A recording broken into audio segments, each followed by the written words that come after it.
afternoon folks, and welcome back to ALCHEMOTO's workshop. We've got a little bit of work to do on the 48 today, as the title shows, but for those of you who watch the channel regularly will know that on my ride to the Bobhead Barbecue and Bikini Wash Day, one of my indicators popped out. So after 15,000 miles and all the rough roads, the road that Shep decided to take us on down to Bobhead was the most worst road in the world for potholes and bumps and everything else. It shook you to pieces on the way down there. And hence what happened is my indicator popped out. So if you've watched that video, you'll see it in slow-mo where my indicator lens. Now it was a peak lens and I struggled to get hold of one. So we decided to go for a change, and another reason why, which I'll show you in a minute. But I will say that on that video, which was doing rather well, YouTube decided to not strike me, but they put it to, even though I put it as a set not for kids, they got involved now and put it as a 18 plus. And that you must be signed into an account to watch it with limited ad revenue.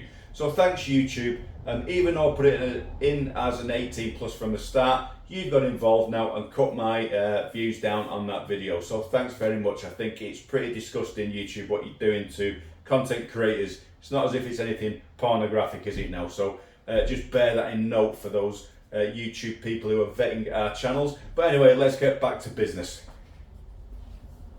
Okay, so this is the indicator lens that popped out, and these are like the halo ones. So you've got the running lights which are white, and then they turn to amber when you put them to the indicator. So that's no good, is it? You can see where the original thing for the bulb is inside there, which has been soldered. Also got a bit of work to do, and then the other one on the other side. But what I've noticed is, if I just switch my bike on, I actually noticed that, like, oh, it's a bit bright, that. I have got two LEDs out at the bottom. You can probably just see that now on my halo. And I didn't know that anyway, so I thought there's no point in buying the cap, so I might as well go for new lenses. That one's alright. But obviously, two LEDs out there, so no good. And the original caps, which are these, as you can see, they are peak caps. So they just fit on like so. And have the peak on them. So they were pretty cool. And then I tried all around to try and get hold of some caps, and I got these ones off Amazonian, I think.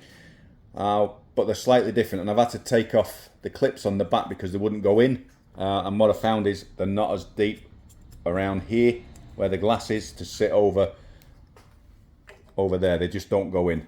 So that was no good. So what we did is we went for these babies. Fire rings. So you can see the circuit board on this is all part of the front assembly. Okay, so that way now we've got sort of the halo or the running lights in these separate LEDs, and then the indicator one in the center. So we're going to go ahead and fit these. But what we've got is, you can see these are supposed to be plug and play. So if you've not got these already converted, you can plug that into your existing indicator thing and then pop them in.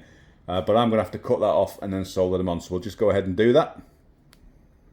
Okay, so that was a bit of a pain in the arse. The wire's not long enough. Whoever put them on before just put them so short I couldn't pull them through the housing. So I've had to take the light housing off, extend the wiring, so we're just ready to solder on the new light. Let's just have a look. So there you go. You can see we've just put all that back together now, and we've got those heat shrink ready to go on and the light to go on there. So we'll solder that on and see what she looks like. Okay, micro soldering is an absolute pain in the arse trying to hold the wires together while you do it, but we'll just put the heat shrink over here now. I was going to double heat shrink that over, but it will do the job.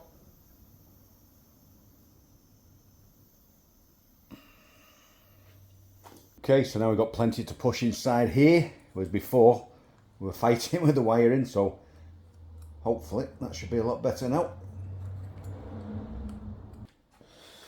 Okay, so there we go folks, ready for the test.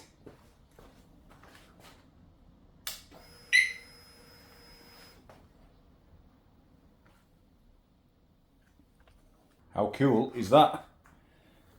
Okay, so now we've just got the ring of LEDs as opposed to the halo on the other side. I know the halo is a lot brighter, but I mean, that looks pretty cool. I'm happy with that.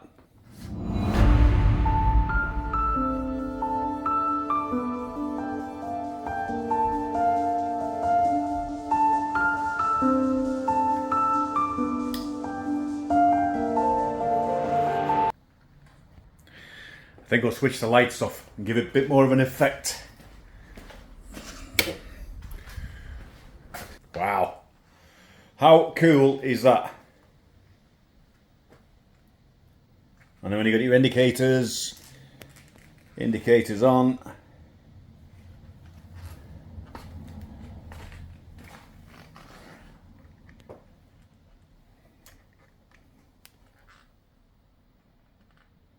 I think that's definitely a win.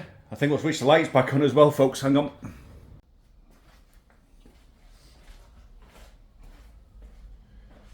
So there we go. Quick install for the firing LED lights for Harley Davidson. Specifically on this one for the Sportster, but they do fit even more models. They do even fit the Fat Bob over there. It's exactly the same lens. So I think these look fantastic. New addition to the 48. A little bit of a change. They've been the same for 5 years. Now we've got something new. We've got a few more little things we might do with this 48, and I'm thinking about putting some taller bars on, maybe some 14-inch apes. What do you guys think? What else should I do to my 48? Well, thanks for watching this one. Hope you like the Ring of Fire LED lights. We'll catch you again. ALCHEMOTO signing out.